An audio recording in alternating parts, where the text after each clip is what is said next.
পানি দূষিত হওয়ার কারণে এই যে নদী থেকে প্রচুর পরিমাণ মাছ এগুলো মরে গেছে। এই যে নষ্ট হওয়া মাছ কালকে আরও বেশি ছিল। তো এইগুলো আসলেই দেখেন অক্সিজেন না থাকার কারণে মাছগুলো মরে এভাবে পানিতে ভেসে উঠছে। জায়গায় জায়গায় মাছগুলো পড়ে আছে। তো এই পাশে যে এখানে আরও আছে, প্রত্যেকটা জায়গাতেই আসলে মাছগুলোর অবস্থা খুবই খারাপ। দেখেন এই পুরো পাড় ভরাই হলো আপনার মাছ। তো এই যে নদীর পুষ্করিণীর মাঝেও অনেকগুলো মরা মাছ। তো এগুলোর অক্সিজেন নাই, অক্সিজেন না থাকার কারণে আসলে এই পানিগুলোর অবস্থা খুব খারাপ।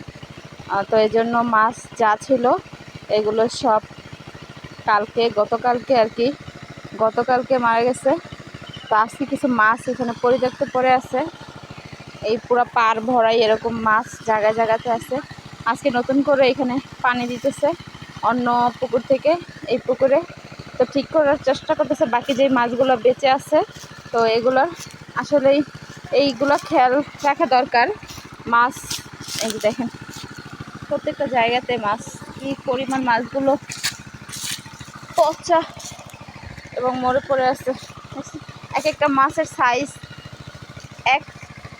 প্রায় 1 কেজির কাছাকাছি।